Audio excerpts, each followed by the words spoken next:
The bass was still thumping through the walls when the gunshot rang out. For a split second, nobody moved. Then came the screaming. What started as a typical Friday night house party in Columbus, Georgia would end with a young woman dead on a bathroom floor, a smoking rifle, and a question that would haunt investigators for months. Was this cold-blooded murder or something else entirely? October 25, 2014. The address was 5346 Armour Road, a modest single-story home in a quiet Columbus neighborhood. Inside, approximately 20 teenagers and young adults had gathered for what should have been an unremarkable evening of music, dancing, and youthful revelry. Among them was Livye Lewis, an 18-year-old with an infectious smile and her whole life ahead of her. But someone else was at that party too, someone whose jealousy had been building for weeks, someone who had brought a rifle. The 911 call came in at 11:47 p.m. The dispatcher could barely make out the words through the chaos in the background, people shouting, crying, the unmistakable sound of panic. "She's been shot," a male voice stammered. "There's blood everywhere, please hurry." When Columbus police officers arrived at the scene just minutes later, they found a house party transformed into a crime scene. Teenagers stood on the lawn, some crying, others in shock, many with their hands raised, unsure if they were witnesses or suspects. Inside, the music had been turned off, but the atmosphere was electric with fear. In the bathroom, officers found Livye Lewis. She'd been shot in the chest at close range. Despite the quick arrival of emergency medical services, there was nothing they could do. She was pronounced dead at the scene. And standing nearby, making no attempt to flee, was 25-year-old Shakaria Slack. What happened next would become the foundation of one of Columbus, Georgia's most intensely scrutinized criminal cases. Shakaria Slack didn't run. She didn't hide the weapon. She didn't claim innocence. "I did it," she told the first officer who approached her. "I shot her." For most detectives, a confession at the scene would seem like the end of the investigation. But for Detective Marcus Williams of the Columbus Police Department, this was just the beginning, because nothing about this case would prove to be simple. Detective Williams had been with the department for 12 years and had worked dozens of homicides. He knew that immediate confessions, while valuable, didn't always tell the complete story. As he walked through the Armour Road house that night, carefully documenting the scene, he began to sense the complexity lurking beneath the surface. The rifle, a .22 caliber weapon, was found lying on the bathroom floor. Spent shell casings were recovered near Livye's body, but it was the statements from witnesses that immediately complicated the narrative. Some said they heard arguing before the shot. Others claimed it happened suddenly, without warning. Several witnesses said Shakaria had been acting strangely all evening, following Livye from room to room with an intensity that made people uncomfortable. She kept staring at Livye, one witness would later tell investigators, like she was watching her every move. But why? What would drive a 25-year-old woman to bring a rifle to a house party and shoot an 18-year-old girl she barely knew? The answer, investigators would discover, lay in a tangled web of relationships, social media feuds, and a jealousy so consuming it would ultimately prove fatal. In the hours following Livye's death, Detective Williams and his team began the painstaking process of interviewing witnesses. What emerged was a picture of two women whose lives had become dangerously intertwined through a man named Daquan Wright. Daquan was 23 years old and had been romantically involved with both women, though the exact nature and timing of these relationships would become a point of intense investigation. According to multiple witnesses, Daquan had recently ended his relationship with Shakaria and had begun seeing Livye. For Shakaria, this wasn't just a breakup. It was a betrayal that consumed her thoughts and dominated her social media presence in the weeks leading up to the shooting. Investigators obtained warrants for Shakaria's Facebook, Instagram, and text message records. What they found painted a disturbing picture of escalating obsession. "That girl thinks she can just take what's mine," One text message read, sent to a friend just 3 days before the shooting. She don't know who she's messing with. Another message, sent the morning of October 25th, was even more chilling. I'm done talking. Tonight she's gonna learn. But the digital trail went deeper. Investigators discovered that Shakaria had been monitoring Livye's social media accounts obsessively, checking her posts multiple times a day, screenshotting photos, and sending threatening messages from fake accounts. The level of surveillance was startling even to seasoned detectives. Detective Williams brought in Detective Sarah Chen, a specialist in cybercrime and digital forensics. Together, they began mapping out the digital relationship between the two women. What they found suggested premeditation. This wasn't a crime of passion in the traditional sense, Detective Chen later testified. This was calculated. She knew where Livye would be that night. She knew who would be there, and she brought a rifle. One of the critical questions investigators needed to answer was how Shakaria obtained the rifle. Georgia has relatively permissive gun laws, but a .22 caliber rifle at a house party was unusual enough to warrant investigation. Through interviews with Shakaria's family and friends, detectives learned that the rifle belonged to her uncle, who kept several firearms in his home where Shakaria had been staying. According to the Uncle D, he had noticed the rifle missing earlier that day, but assumed another family member had borrowed it for target practice, a common weekend activity for the family. I never thought Shakaria would take it, the uncle told investigators, visibly shaken. She never showed interest in guns before. Never asked about them, never wanted to go shooting with us, but security footage from a gas station near the uncle's home told a different story. The footage, time-stamped at 6:43 p.m. on October 25th, showed Shakaria loading something long and wrapped in a blanket into the back seat of her car. Investigators who enhanced the footage could clearly see the outline of a rifle. This footage became crucial to the prosecution's case because it established that Shakaria had taken the weapon hours before the party began. She had driven around with it in her car, stopped at a fast food restaurant, even filled up her gas tank, all while the rifle sat in her back seat. She had hours to change her mind, Detective Williams noted in his case report. Hours to turn around and put that weapon back, but she didn't. She drove to that party with clear purpose. Reconstructing the timeline of events at the Armour Road house party became a major focus of the investigation, with approximately 20 witnesses, each with varying levels of sobriety and attention to detail. Piecing together the exact sequence of events required meticulous detective work. The party had started around 8 p.m., hosted by a young man named Marcus Thompson, whose parents were out of town. It was meant to be a small gathering, but word had spread through social media, and the crowd had grown larger than anticipated. Livye Lewis arrived around 9 p.m. with 2 friends. She was in good spirits, according to witnesses, dancing and socializing in the living room. Shakaria Slack arrived approximately an hour later, around 10 p.m. Multiple witnesses recalled her arrival because it seemed odd. She hadn't been invited, and most people at the party didn't know her well. She walked in carrying a large purse and what appeared to be a gym bag. She wasn't acting normal, one partygoer, Jessica Martinez, told investigators. She wasn't mingling or talking to anyone. She just stood against the wall, watching. According to testimony that would later be presented at trial, Shakaria positioned herself where she could see Livye at all times. When Livye moved to the kitchen, Shakaria followed. When Livye went outside to take a phone call, Shakaria watched from the window. Several witnesses reported that Livye seemed to notice the attention and appeared uncomfortable. She mentioned to friends that some woman was staring at her, but she didn't seem to understand why or who the woman was.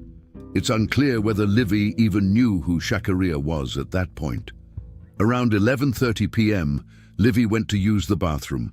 It was a small bathroom off the main hallway, meant for a single occupant. She closed the door behind her. This is where witness accounts begin to diverge, creating challenges for investigators trying to establish exactly what happened next. According to the initial statements, approximately 2 minutes after Livye entered the bathroom, Shakaria walked toward the hallway carrying her gym bag. Several witnesses reported seeing this but didn't think much of it. People had been coming and going all evening, and there was a second bathroom deeper in the house. But then came raised voices. 2 people in the living room said they heard what sounded like an argument coming from the bathroom area, though they couldn't make out the words over the music. One witness, David Chen, said he heard Livye's voice saying something like, "What are you doing?" or "Why are you here?" Then came the shot. It was loud enough that everyone heard it over the music, Jessica Martinez recalled. And the whole room just froze. For a second, we all thought maybe something fell or a door slammed really hard. Then someone screamed, and we knew. Multiple partygoers rushed toward the bathroom. What they found would become the central evidence in the case against Shakaria Slack. The bathroom door was ajar. Inside, Livye Lewis was on the floor, bleeding from a chest wound. Shakaria Slack was standing over her, still holding the rifle. The small room reeked of gunpowder. Blood was spreading across the tile floor. "Drop it!" someone shouted. But Shakaria didn't seem to hear them. According to witnesses, she appeared to be in shock, staring down at what she had done. Marcus Thompson, the party's host, grabbed the rifle from Shakaria's hands while another person called 911. Shakaria didn't resist. She slumped against the wall and slid down to a sitting position, still staring at Livye's body. By the time police arrived 4 minutes later, well-meaning but untrained bystanders had attempted to render first aid to Livye, inadvertently contaminating the crime scene. Investigators would later have to carefully document which blood evidence was original to the shooting and which had been disturbed by rescue attempts. Shakaria Slack was arrested at the scene and transported to the Columbus Police Department for questioning. Detective Williams advised her of her Miranda rights, which she acknowledged she understood. What followed was a 5-hour interrogation that would become central to both the prosecution and defense strategies. The interview was recorded, as is standard procedure. For the first hour, Shakaria remained largely silent, answering questions with 1 or 2 words. She confirmed her identity, acknowledged she had been at the party, and admitted she had brought the rifle. But when Detective Williams asked why she had brought the gun, Shakaria's demeanor changed. She became animated, angry, defensive. "She took him from me," Shakaria said, tears streaming down her face. "She didn't even know him, and she just took him, like I was nothing." Detective Williams pressed for details. How did Shakaria know Livye would be at the party? Had she planned to confront her? "I just wanted to talk to her," Shakaria insisted. "I just wanted her to understand that Daquan was mine. We were supposed to get back together. She was ruining everything." But when asked specifically about entering the bathroom and shooting Livye, Shakaria's story became less clear. She claimed she didn't remember entering the bathroom. She said the gun just went off, but couldn't explain how or why. "I didn't mean to hurt her," Shakaria repeated multiple times. "I just wanted her to leave him alone. I just wanted to scare her." Detective Williams, experienced in interviewing suspects, noted the inconsistencies. If Shakaria only wanted to talk, why bring a loaded rifle? If she wanted to scare Livye, why follow her into a confined space like a bathroom? As the interrogation continued, Detective Williams employed a technique called cognitive interviewing, asking Shakaria to describe the evening in reverse chronological order, then again from different perspectives. This technique often reveals inconsistencies in fabricated stories, but it also can help witnesses remember genuine forgotten details. Through this process, more details emerged. Shakaria admitted she'd been watching Livye's social media for weeks. She acknowledged driving by Livye's house on multiple occasions. She confessed to creating fake social media accounts to send threatening messages. "That I wanted her to be afraid," Shakaria admitted. "I wanted her to know that she couldn't just come into my life and take everything." But the most crucial moment in the interrogation came around 3 a.m. when Detective Williams asked Shakaria directly, "Did you go to that party intending to shoot Livye Lewis?" Shakaria's response would be parsed by lawyers, analyzed by psychologists, and debated by jurors. After a long pause, she said, "I wanted her to hurt like I was hurting. I wanted her to know what it felt like to lose everything." It wasn't a direct admission of premeditated murder, but it was close enough to give prosecutors what they needed. In the days and weeks following Livye's death, the Muskogee County District Attorney's Office began building their case against Shakaria Slack.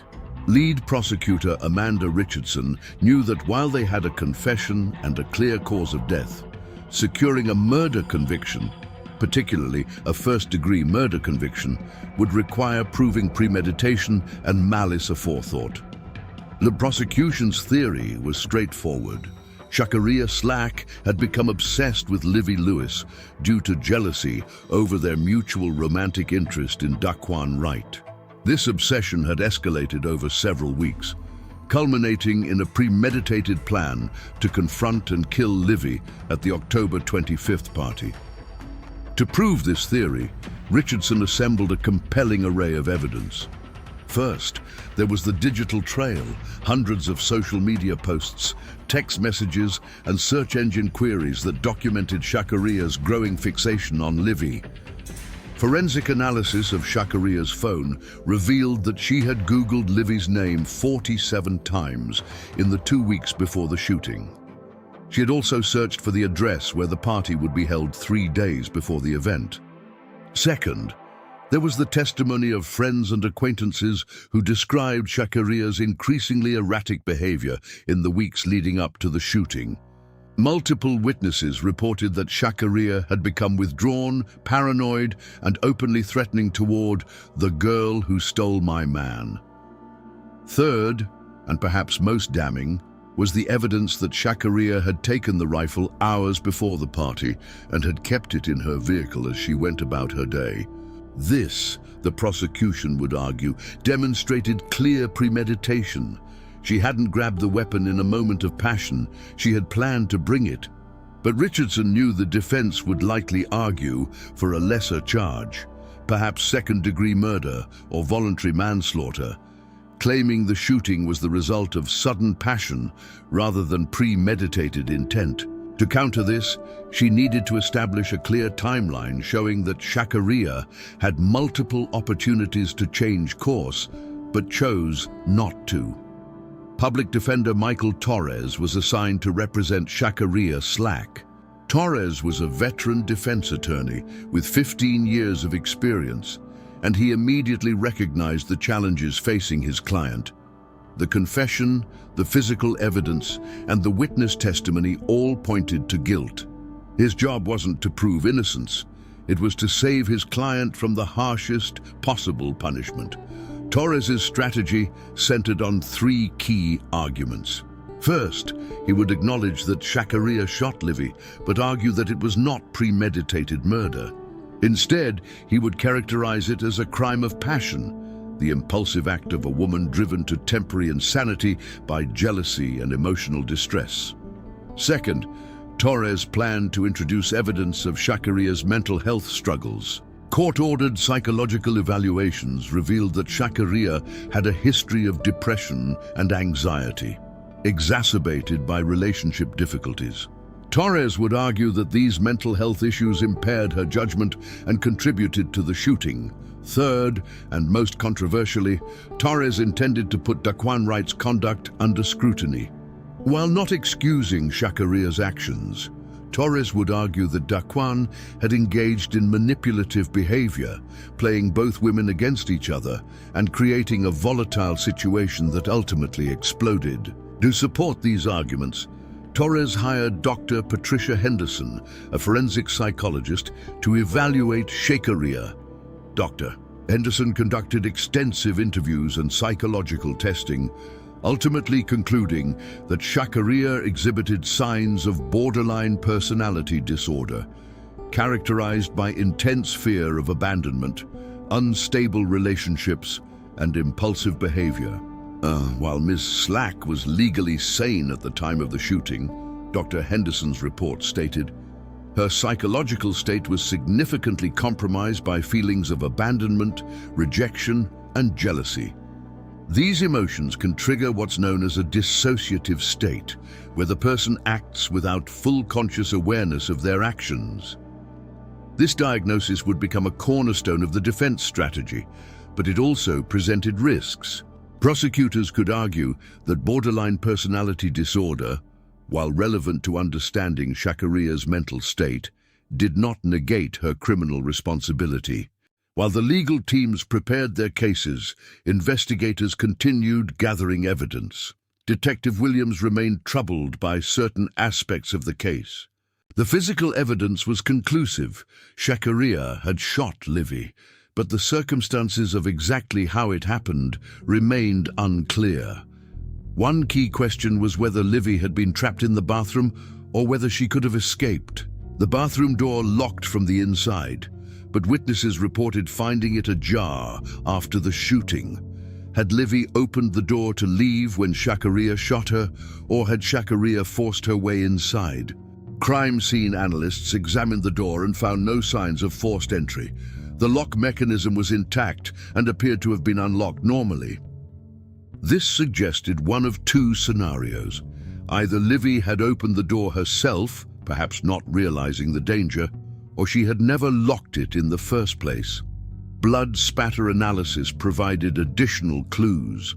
Expert analyst Thomas Reynolds determined that based on the pattern and location of blood evidence, Livye had been standing near the sink when she was shot, not sitting on the toilet or standing by the door. This suggested she had been in the bathroom for at least a minute before Shakaria entered. Reynolds also noted that the angle of the bullet's trajectory indicated the shooter had been standing directly in front of the victim, approximately 3 to 4 feet away. This was significant because it suggested a deliberate aim rather than a wild, panicked shot. The shooter had time to position themselves, aim, and fire, Reynolds concluded in his report. This was not a case of the gun accidentally discharging or being fired blindly. Ballistics analysis confirmed that the rifle found at the scene had fired the fatal bullet. The weapon had been loaded with 5 rounds. 4 remained in the magazine after the shooting, with 1 spent casing recovered from the bathroom floor. One of the most anticipated moments in the investigation was the interview with Daquan Wright, the man at the center of this deadly love triangle. Daquan had not been at the party on the night of the shooting, but his relationships with both women made him a crucial witness. Daquan initially resisted speaking with investigators, hiring his own attorney amid concerns he might somehow be implicated in the crime. But as the investigation progressed and it became clear he was a witness rather than a suspect, he agreed to provide a formal statement. His testimony painted a complicated picture. Daquan confirmed he had dated Shakaria for approximately 8 months, ending the relationship in late August 2014. According to Daquan, the breakup had been mutual, the result of what he called different life goals and too much drama. She was very intense, Daquan told investigators. Everything was either perfect or terrible. There was no in-between, and when I suggested we take a break, she lost it. She started calling me constantly, showing up at my work, accusing me of cheating. Daquan admitted he had begun dating Livye in mid-September, about 3 weeks after ending things with Shakaria. He insisted he had been honest with Livye about his previous relationship and claimed he had explicitly told Shakaria that he had moved on. But text messages recovered from Daquan's phone told a more ambiguous story. As recently as October 20th, just 5 days before the shooting, Daquan had exchanged messages with Shakaria that could be interpreted as romantic or at least emotionally intimate. "I miss you too," one message read. "But we both know it wasn't working." Another message, sent late at night. You'll always be special to me, but we need to move forward with our lives. Defense attorney Torres would later argue these messages gave Shakaria false hope that reconciliation was possible, exacerbating her emotional turmoil when she saw Daquan with Livye on social media. Daquan also revealed that Shakaria had contacted him multiple times in the weeks before the shooting, sometimes begging him to take her back, other times angrily accusing him of betrayal. On October 23rd, 2 days before the shooting, Shakaria had sent him a particularly troubling message. You and that little girl are going to regret what you did to me. When asked if he had taken this as a threat, Daquan admitted he should have, but didn't. I thought she was just venting, he said. I never thought she would actually do something. On March 2nd, 2015, 4 months after Livye Lewis's death, the trial of Shakaria Slack began in Muskogee County Superior Court. The courtroom was packed with media, family members, and curious onlookers drawn by the sensational nature of the case. Presiding over the trial was Judge Robert Martinez, a veteran jurist known for running a tight courtroom. The jury consisted of 7 women and 5 men, ranging in age from 24 to 67, representing a cross-section of Muskogee County's diverse population. In her opening statement, Prosecutor Amanda Richardson laid out the state's case with prosecutorial precision. This was not a crime of passion, she told the jury. This was cold-blooded, premeditated murder. The defendant didn't just snap in a moment of rage. She planned this. She took a rifle from her uncle's home. She drove to a party where she knew Livye Lewis would be. She followed Livye into a bathroom, and she shot her in the chest at point-blank range. Richardson walked the jury through the timeline, emphasizing each point at which Shakaria could have turned back, but didn't. She had hours to change her mind, Richardson said. Hours to put that gun back, but she didn't because she had made up her mind. Livye Lewis had to die. Defense attorney Michael Torres took a different approach. He didn't dispute that Shakaria had killed Livye. Instead, he focused on her mental state and the circumstances that led to the shooting. This is a tragedy, Torres began. A young woman is dead, and nothing can change that. But this is also a case about how mental illness, emotional abuse, and manipulation can drive someone to do something they would never otherwise do. Shakaria Slack is not a monster. She's a woman who was pushed beyond her breaking point. Torres described Shakaria's struggles with mental health, her tumultuous relationship with Daquan Wright, and the emotional devastation she experienced when that relationship ended. What Shakaria did was wrong, he acknowledged, but it was not premeditated murder. It was the impulsive act of a deeply disturbed woman in the midst of a psychological crisis. Over the next 2 weeks, Prosecutor Richardson methodically built her case. She called more than 30 witnesses, each adding another piece to the puzzle of what happened on October 25, 2014. Crime scene investigators testified about the physical evidence, describing the blood spatter patterns, the trajectory of the bullet, and the position of Livye's body. Their testimony established that the shooting had occurred in a manner consistent with deliberate aim, rather than accidental discharge. The medical examiner, Dr. Robert Pearson, provided detailed testimony about the cause of death. Livye had died from a single gunshot wound to the chest. The bullet had entered just below her collarbone, traveled through her chest cavity, and lodged in her spine. Death would have occurred within minutes due to massive internal bleeding. Could she have survived if she had received immediate medical attention? Richardson asked. It's possible, but unlikely, Dr. Pearson responded. The damage was catastrophic. Even with immediate trauma surgery, her chances of survival would have been less than 20%. Several partygoers testified about what they witnessed that night. Their accounts varied in small details, but were consistent on the key points. Shakaria had arrived at the party uninvited, had watched Livye throughout the evening, and had followed her to the bathroom shortly before the shooting. Jessica Martinez, who had been one of the first to reach the bathroom after the shot, provided particularly powerful testimony. Fighting tears, she described finding Livye on the floor, bleeding and gasping for air. "I tried to help her," Martinez said. "I tried to stop the bleeding, but there was so much blood. She looked at me, and I could see she was scared. She didn't want to die." The digital evidence formed another crucial component of the prosecution's case. A forensic analyst walked the jury through Shakaria's social media activity, text messages, and internet searches in the weeks before the shooting. The cumulative effect was chilling, a portrait of growing obsession and barely contained rage. "She searched for Livye's address 4 times, the analyst testified. "She looked up the location of the party. She even searched for how to make someone disappear on October 22nd, 3 days before the shooting." Perhaps most damaging was the testimony of Shakaria's friend, Tamara Jackson, who revealed that Shakaria had talked about confronting Livye in the days before the party. "She said Livye needed to learn a lesson," Jackson testified reluctantly. "She said Livye thought she could just take whatever she wanted, but that she was wrong." "Did she say anything about violence?" Richardson asked. "Not directly," Jackson admitted, "but she said Livye would regret messing with her. At the time, I thought she just meant they would get into a fight or something.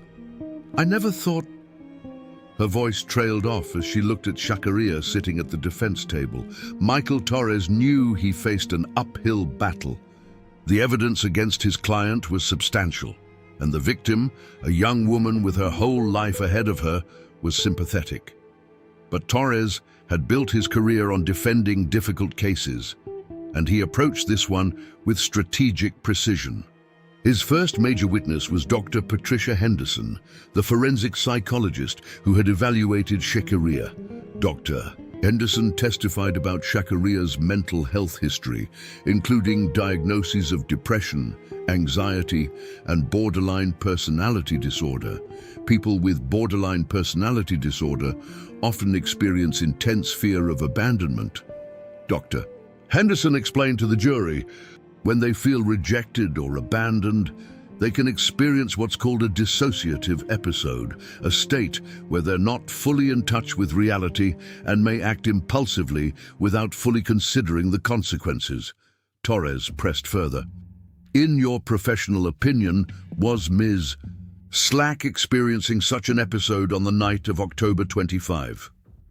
Based on my evaluation and the circumstances described, yes, I believe she was in a significantly altered mental state," Dr. Henderson responded.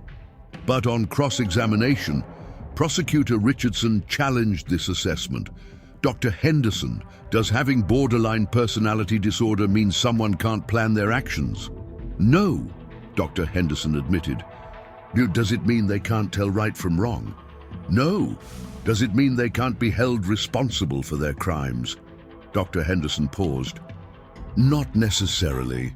The defense also called character witnesses who testified to Shakaria's generally peaceful nature prior to the shooting. Friends and family described her as kind, generous, and non-violent, someone who loved children and volunteered at a local animal shelter. "She was the last person I would ever expect to do something like this," her aunt testified. "This is not who she is." But perhaps the defense's most controversial strategy was putting Daquan Wright's behavior on trial. Torres called several witnesses who testified about Daquan's pattern of maintaining contact with Shakaria even after their breakup, sending mixed signals that could have given her hope for reconciliation.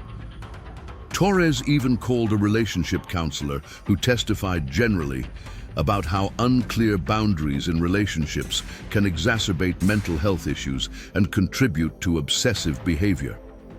"I'm not saying Mr. Wright caused this tragedy," Torres told the jury in his questioning, "but understanding the context, the emotional manipulation, the mixed messages, the lack of clear boundaries helps us understand Mrs. Slack's state of mind." On the 8th day of trial, in a move that surprised many courtroom observers, Michael Torres called Shakaria slack to testify in her own defense. It was a risky strategy. Putting a defendant on the stand always invites aggressive cross-examination. But Torres believed the jury needed to hear directly from Shakaria to understand her mental state. Shakaria took the stand, wearing a conservative blue dress, her hair pulled back, looking younger than her 25 years.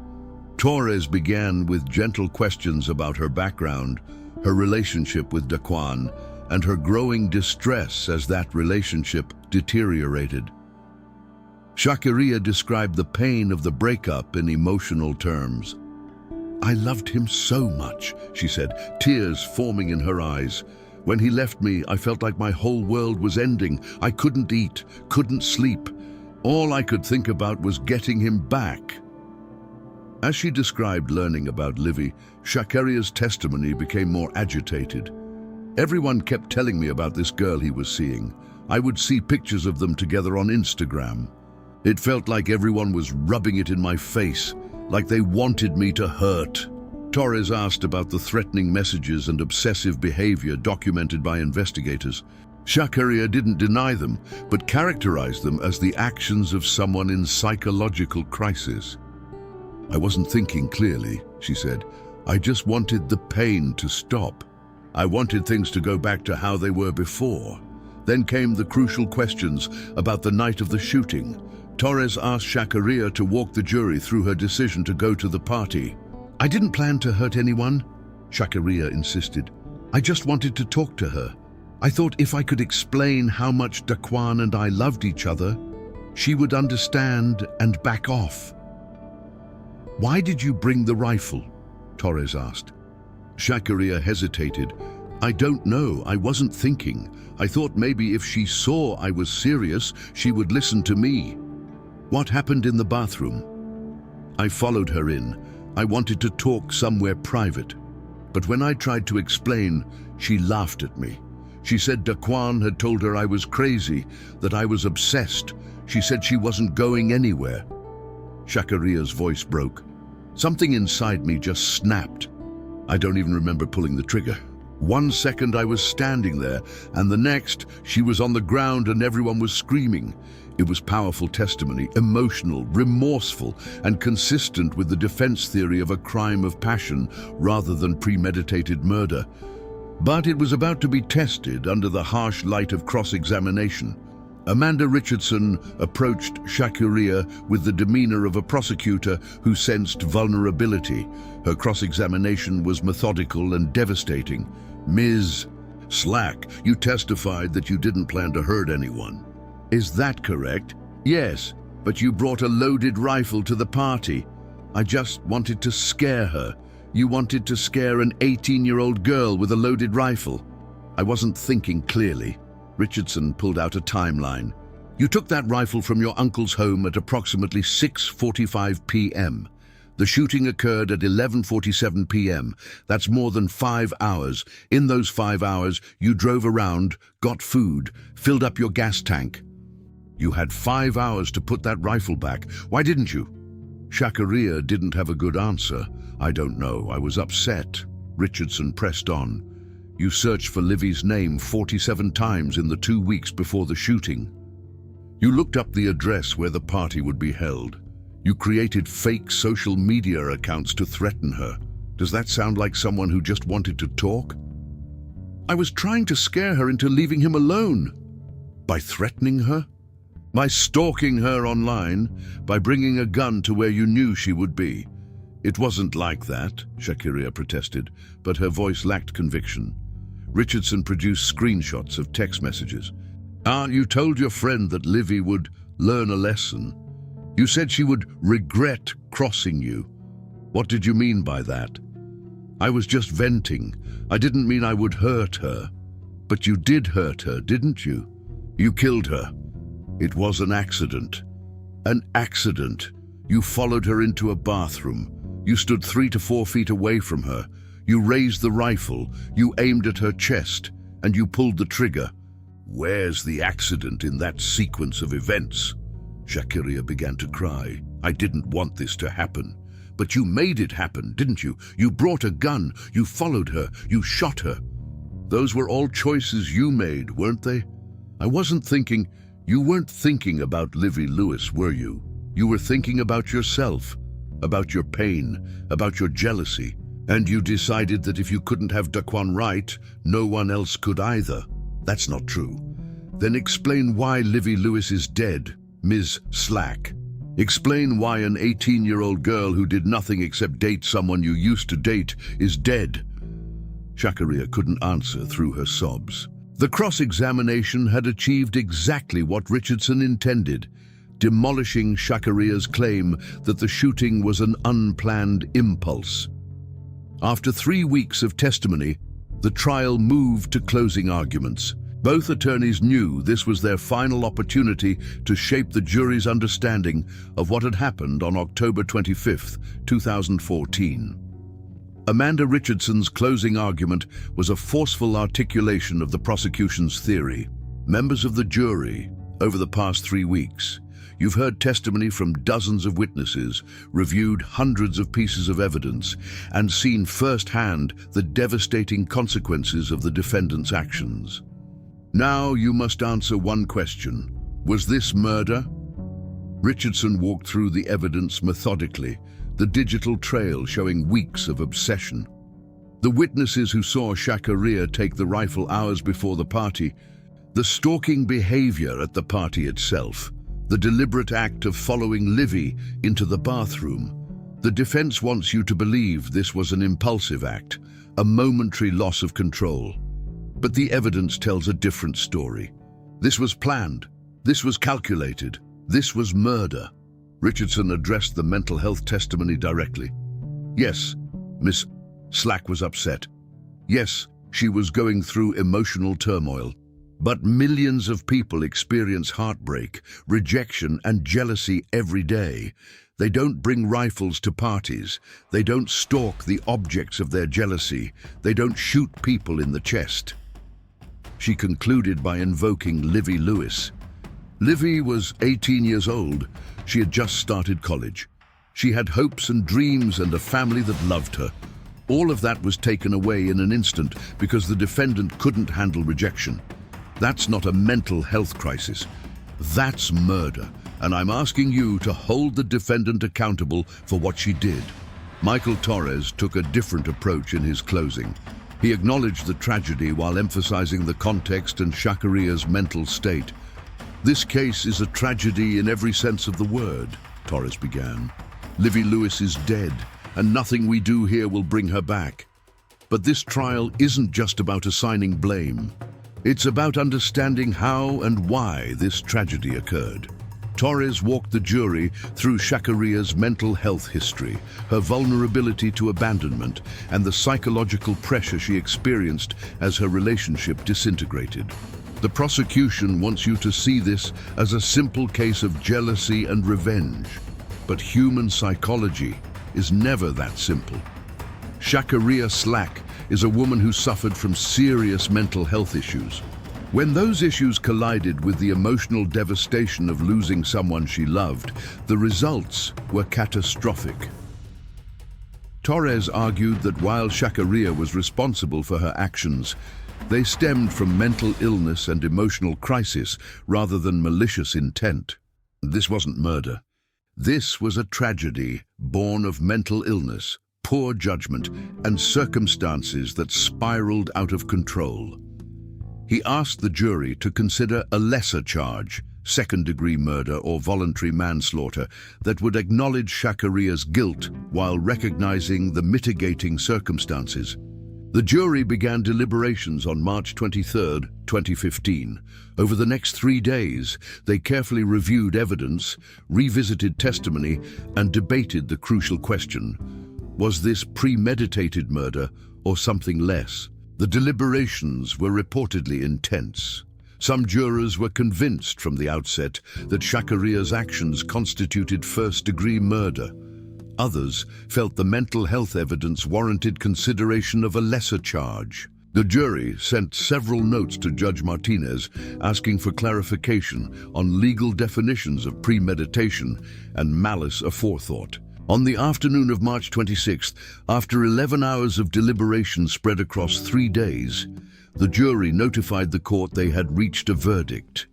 The courtroom was packed as Judge Martinez prepared to receive the verdict.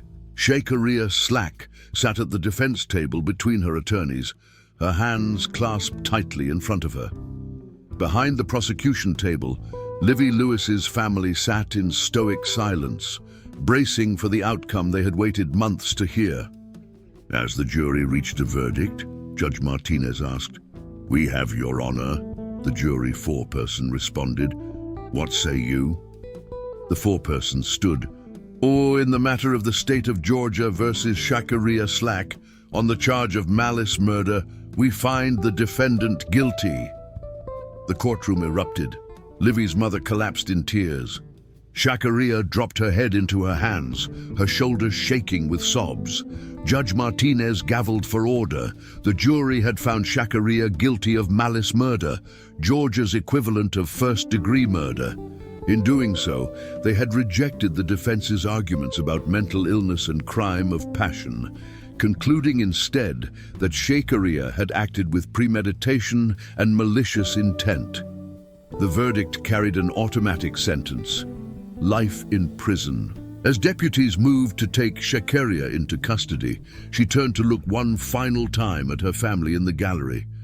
"I'm sorry," she mouthed, but whether she was apologizing to her family, to Livye's family, or to Livye herself, no one could be sure. Judge Martinez set a sentencing hearing for April 15, 2015, though with the malice murder conviction, his options would be limited.